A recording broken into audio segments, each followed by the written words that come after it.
Assalamu alaikum, dear student. We are studying the chapter coordination and control today. Inshallah, we will do the exercise of this chapter. But before doing this exercise, we summarized our last lecture that was the disorder of the nervous system. So there were two disorders. One was epilepsy and second one was paralysis. So epilepsy, commonly called Mirgi or fits.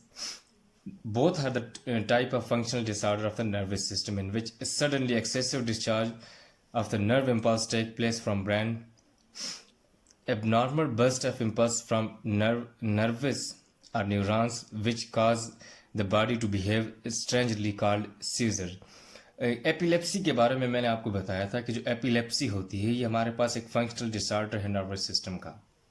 और इसके अंदर होता क्या है कि एकदम जो है आपके ब्रेन से सडनली जो नर्व इम्पल्स है वो क्रिएट होती है, डिस्चार्ज होती है, और इसके बाद जो एबनॉर्मल बर्स्ट होती है इम्पल्स की, जो जिसकी वजह से आपकी जो बॉडी जो है वो स्ट्रेंजली बिहेव करती है अजीब तरह से, और उस जो कंडीशन होती है उसको हम सीजर बोलते हैं। जनरली कॉल इट फिट्स, आमतौर पर इसको फिट्स कहते हैं। Some epilepsy patient simply experience an odd feeling, कुछ जो है उनको ऑड फीलिंग होती है जो एपिलेप्सी के, इनके इसके बारे में डिटेल मैंने आपको बताया था लास्ट लेक्चर को, फिर रिव्यू कर लेना। सम हैव कन्वोल्यूशंस, कुछ जो है वो उनकी बॉडी जो है वो शेक करना शुरू स्टार्ट कर देती है, और many loss their consciousness, body become rigid and stiff. These are the symptoms of epilepsy patient, that their body will become rigid and stiff. Patient hands are clenched and they frequently bites their tongue. These are symptoms. And now come toward the cause of the epilepsy. In the previous lecture we have discussed about the cause of epilepsy, that epilepsy may be caused by change in the brain by genetic disorder. This is one reason.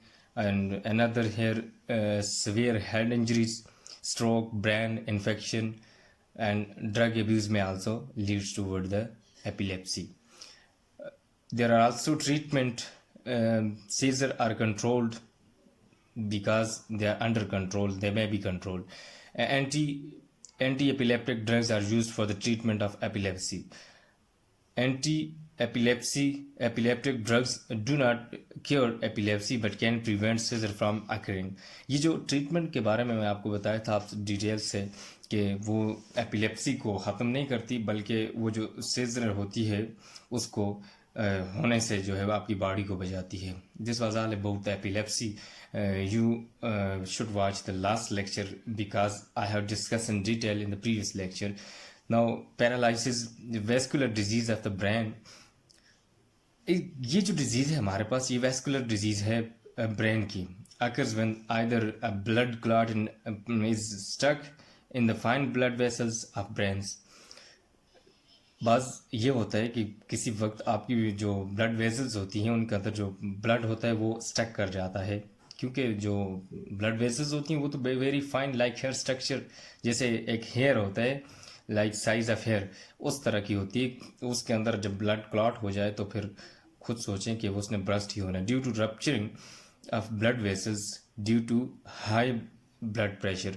ये जो blood clot होता है ये तो rupture की वजह से होता है, ब्लड वेसल जो है वो रप्चर हो जाती है, या फिर ये रप्चरिंग होना हाई ब्लड प्रेशर की वजह से होता है. Cause damage to that part of the brain may be permanent और temporary. Then we have discuss that what would be result of these symptoms, these things. The part of the body controlled by the affected part of the brain stop functioning. वो जो आपका brain affected हुआ होता है वो body को जिस हिस्सों को कंट्रोल करना होता है उसको वो फंक्शन करने से स्टॉप कर देता है. Patient is unable to move the muscles of the one side of their body और both. These are symptoms. may affect the legs or arms and sometimes the whole body. Currently, no cure for paralysis. Existing treatment only help a person to adopt this way of life by making them. अच्छा, आप physiotherapist को consult करके अपने जो muscles हैं वो week, वो आपको एक्सरसाइज बताएंगे कि किस तरह आपने एक्सरसाइज करनी है और अपने जो मसल्स हैं उसको स्ट्रॉन्ग करना है. Mobility aid such as wheel chairs and orthosis. I have told you in the previous lecture are also use to patient for paralysis, इनके पेशेंट के लिए भी यूज़ की जा सकती हैं। ये डिवाइसेस हैं, जिस तरह व्हील चेयर है हमारे पास एक है, या अर्थरोसिस, ये इनको आप यूज़ करके इनको यूज़ करके आप पैरालिसिस जो कंडीशन है इसको ओवरकम कर सकते हैं।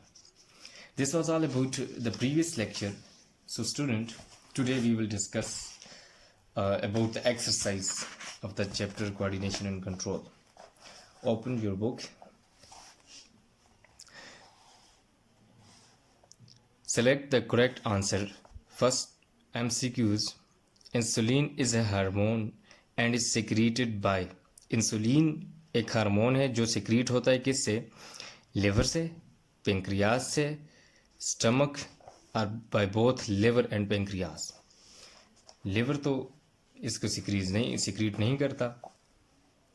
पेंक्रियाज को देखते हैं, पेंक्रियाज के अंदर हमने पढ़ा था कि ये जो है वो एंडोक्राइन और एक्सोक्राइन की एक्टिविटी करता है, तो उसके अंदर जो है वो एक ये पढ़ा था इंसुलिन के बारे में कि ये सिक्रीशन इंसुलिन की कहाँ से होती है? पेंक्रियाज से। स्टमक के अंदर भी नहीं होती, बाय बोथ लिवर एंड, इससे भी दोनों के अंदर नहीं होती, बल्कि एक के अंदर पेंक्रियाज के अंदर होती है। हमने डिटेल से पढ़ा था इसका, आप उस लेक्चर को दोबारा देख लेना। One of the following is a muscular layer of the eye ball. कौन सी जो है वो मस्कुलर लेयर है इसकी? रेटिना है, स्क्लेरा है, कॉर्निया है, कौन है? अब रेटिना ये भी नहीं है, स्क्लेरा ये है हमारे पास, इसके अंदर मसल्स होते हैं। स्क्लेरा वाली जो है, बाकियों के अंदर मसल्स नहीं होते। The part of the neuron that carries the signal away from the cell body, signals away from the cell bodies. कहते हैं वो कौन सा पार्ट है न्यूरॉन का जो सिग्नल कैरी करता है न्यूरॉन से सेल बॉडी की तरफ? Axon, dendrite, Schwann cell and myelin sheath. तो इनमें से जो है वो एक्सॉन है। जो डेंड्राइट है वो टूवर्ड जो है उससे उसकी तरफ कर, जबकि एक्सॉन जो है away from the cell body जो है वो सिग्नल को जो है वो कैरी करती है। इनको हम फिर इंशाल्लाह जब क्लासेस लगेंगी तो इनको डिटेल से हम डिस्कस करेंगे एक्सरसाइज को। One of the following responsible for the detection of changes in the environment. देख कौन सी ऐसी चीज़ है जो बाहर एनवायरनमेंट के अंदर कोई भी चेंज होती है तो उसको डिटेक्ट करने के लिए रिस्पॉन्सिबल होती है? रिसेप्टर होते हैं। रिसेप्टर भी हमने पढ़ा, न्यूरॉन भी पढ़ा, इफेक्टर भी पढ़ा, all of them.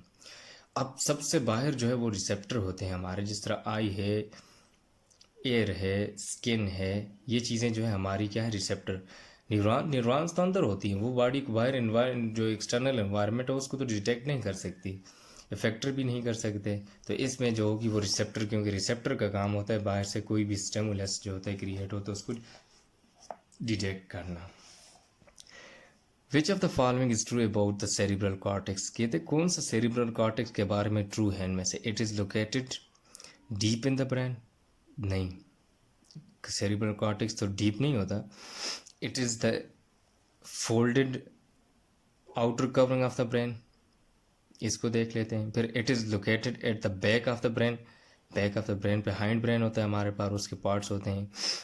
It is the part of peripheral nervous system. नहीं, पेरिफेरल नर्वस सिस्टम का भी नहीं है, बल्कि ये है it is folded outer covering of the brain. कि ये जो आउटर कवरिंग होती है इसकी ब्रेन की, आप ये देखें डायग्राम के अंदर, ये जो है कवरिंग इस तरह ये फोल्डेड हुई होती है। ये इसको हम जो है एक इसका सेरिब्रल के बारे में कहते हैं कि ये सेरिब्रल कॉर्टेक्स होता है और फोल्डेड होता है आउटर कवरिंग। तो इसका ये ऑप्शन है, it is the folded outer covering of the brain. ये वाला ऑप्शन ट्रू है। आप अपनी बुक के अंदर भी इन सर्कल करते जाएं। Light rays focus behind the retina instead of focusing on the surface of retina.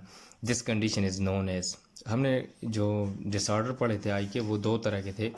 एक जो है वो शॉर्ट साइटेडनेस था और दूसरा लॉन्ग साइटेडनेस।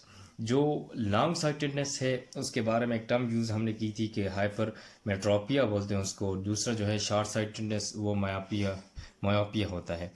तब मायोपिया ये जो कंडीशन है ये लॉन्ग साइटेडनेस के लिए है। अब मायोपिया और शॉर्ट साइटेडनेस दोनों एक हो गई, ये और ये एक हो गई, और नॉर्मल विजन में तो ऐसा नहीं होता, ये भी नहीं। अब ये जो है हाइपर मेट्रोपिया, ये वाली कंडीशन होती है ये लॉन्ग साइटेडनेस के अंदर। और इस पर टेक्निकली टर्म यूज़ होती है जिसको हम हाइपर मेट्रोपिया बोलते हैं। फिर microscopic gaps between the neuron endings are transmitters, synapses, pores, nodes. Node तो वो जो श्वान सेल्स होते हैं उनके दरमियान होता है रीजन, उसको कहते हैं पोर्स दूसरे। अब ये जो रीजन है इसको हम साइनेप्सिस बोलते हैं, रीजन जो क्या करता है इनको ट्रांसमिट करने में हेल्प करता है मैसेज को। फिर the largest part of the brain is, कौन सा लार्जेस्ट ब्रेन है? सेरेब्रम है, सेरिब्रल है, मेडुला ऑब्लंगेटा है, थैलेमस है। तो इनमें से हमने पढ़ा था कि सेरिब्रम जो है वो लार्जेस्ट पार्ट है, सेरिब्रम, इसको ऊपर इंसर्कल कर दें। फिर उसके बाद हमने पढ़ा था intelligence is under control of, कौन से पार्ट के अंदर होता है? सेरिब्रम के अंदर होती है, सेरिब्रल या थैलेमस या हाइपोथैलेमस। तो उसकी जब आप लेक्चर को देखें उसमें सेरिब्रम को हमने डिस्कस किया हुआ है कि सेरिब्रम जो है वो इंटेलिजेंस को कंट्रोल करता है। Mixed nerves are made of, जो हमने जब उसको पेरिफेरल नर्व सिस्टम को पढ़ रहे थे तो उसके अंदर जब हम मिक्स्ड नर्व को हमने डिस्कस किया था तो उसके बारे में हमने उसको मिक्स्ड नर्व किस वजह से कहते हैं कि उसके अंदर दो नर्व्स होती है, एक मोटर नर्व्स होती है और दूसरी जो सेंसरी नर्व्स होती है, तो उस वजह से उसको। तो अब देखते हैं axon of sensory and motor neurons, ये ऑप्शन ट्रू है हमारे पास, ठीक है ये। लेकिन बाकी जो है cell bodies of sensory and motor neurons ये भी नहीं है, एक्सान ऑफ इंटर न्यूरॉन्स ये भी नहीं, cell bodies of inter, axon of sensory and motor nerves, इन दोनों का जब मिक्सचर होता है तो उस वजह से हम इसको mixed nerves are made of, इस वजह से कहते हैं mixed nerves.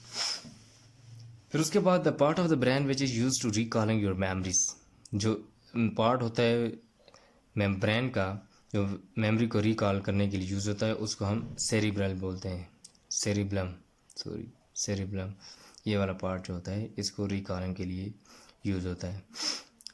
Which of these act as exocrine as well as endocrine glands, हमने एक ऐसा ग्लैंड था जिसके बारे में पढ़ा था कि ये बहुत तरह की जो है वो एक्टिविटी शो करता है, एंडोक्राइन ग्लैंड वाली भी और एक्सोक्राइन ग्लैंड। पिट्यूटरी ग्लैंड जो था ये हमारे पास, इसके बारे में हमने नहीं पढ़ा था कि ये कौन सी वो शो करती है, दोनों बल्कि ये जो था हमारे पास इसका कंडीशंस और थी, बल्कि जो पेंक्रियास था उसके बारे में हमने पढ़ा था कि ये क्या करता है, बहुत एक्टिविटी शो करता है कि एंडोक्राइन और एक्सोक्राइन एक्टिविटी शो करते हैं, जबकि ये दूसरे जो है ये इनमें से एक या तो वो एक्सोक्राइन है या एंडोक्राइन है, जबकि पेंक्रियास जो है ये दोनों तरह की एक्टिविटी शो करते हैं। In the inner air vibration max pressure waves in the fluid of, हमने स्ट्रक्चर जब पढ़ी थी पीछे, अगर एयर की स्ट्रक्चर देखें तो उसमें ये वाली स्ट्रक्चर कहता है कि ये जो वाइब्रेशंस होती हैं ये कौन से फ्लूइड के अंदर वेव जनरेट करती हैं। ये देखें यहाँ ये हमारे पास स्टेपीज़ है, ये बोन्स थी तीन, मेलिस थी, एंकस था और स्टेपीज़, ये तीनों। तो ये जब यहाँ से वाइब्रेशन जाती है तो ये किसके ऊपर, आगे देखें ये रीजन जो है इसको हम कॉक्लिया बोलते हैं, और कॉक्लिया के अंदर क्या चीज़ होती है, फ्लूइड, और ये जब यहाँ पे वाइब्रेट उसके साथ इसके ऊपर फोर्स लगाते हैं तो इसके अंदर क्या होता है, वाइब्रेशन क्रिएट होती है और वो फ्लूइड कॉक्लिया के अंदर मौजूद होता है, कॉक्लिया रीजन है इसके अंदर जनरेट होती है। जबकि ये स्टेपीज तो खुद उसका ऊपर जो प्रेशर एग्जर्ट करते हैं उसकी वजह से होता है। ऑडिटरी नर्व तो मैसेज लेकर जाती है, सेमी सर्कुलर कैनाल्स जो है इसके अंदर, ये तो बाद में उससे होकर उधर ऊपर जाते हैं, ये बात के पहले जो है कॉक्लिया के अंदर जो है वो जो फ्लूइड होता है उसमें वेव्स क्रिएट करते हैं। ये हमारी सारी जो थी वो एक्सरसाइज के MCQs थे। अब देखते हैं शॉर्ट क्वेश्चन आंसर को। कहता है how do reflex action work in human beings, कि इंसानों के अंदर जो रिफ्लेक्स एक्शन है वो कैसे काम करता है। इसको आपको नोट्स दिए हैं उनके अंदर इनको आप देख लें, और वैसे यहाँ पे मैं आपको कंसेप्ट देता हूँ लेकिन बाद में फिर हम इनको इंशाल्लाह जब क्लासेस लगेंगी तो सारे जो है वो उनको डिटेल के साथ डिस्कस करेंगे। बहरहाल अभी हम इसको आपको एक कंसेप्ट सा देता हूँ कि किस तरह आप लोगों ने इस चीज़ को याद रखना है। अब रिफ्लेक्स एक्शन को हमने कहा था कि जो सडन आपको कोई ऐसा इंजरी आ जाती है कोई चीज़, तो आपको उस वक्त जो है वो आपका ब्रेन काम नहीं करता बल्कि जो आपकी पेरिफेरल नर्वस सिस्टम होता है वही आपको रिस्पॉन्ड कर रहा होता है। तो ये पीछे एक स्ट्रक्चर हमने स्पाइनल कॉर्ड की देखी थी, इसमें ये देखिए स्पाइनल कार्ड, ये जो होती है इसका, ये जो स्पाइनल कार्ड वाला जो रीजन होता है, ये हमारे जो जब ये जो रिफ्लेक्स एक्शन होता है इसमें बड़ा इसका किरदार होता है। देखें कोई भी आपको आग शोला उससे आप जल जाते हैं या कोई इंजरी अचानक आ जाती है, तो पहले जो मैसेज है वो यहाँ से ब्रेन को नहीं जाता, बल्कि आपकी जो स्पाइनल कार्ड है उसके, और फिर स्पाइनल कार्ड वहाँ से मैसेज कैरी करती है उसको मसल्स को, और मसल फिर रिस्पॉन्ड करता है कि आपको कि आप अपना हाथ जो है वो पीछे, वो क्योंकि वो उसको एक्टिवेट कर देते हैं, उसकी वजह से आपका हाथ, वो उसको एनर्जी प्रोवाइड करते हैं मसल, तो आप अपना हाथ पीछे कर देते हैं। इसके बारे में मैंने आपको उस लेक्चर्स को फिर एक बार देख लेना, उसमें डिटेल से हमने डिस्कस किया था। फिर what are the causes of epilepsy and paralysis, आज ही हमने डिस्कस किया कि पैरालिसिस और एपिलेप्स की काजेज क्या हैं।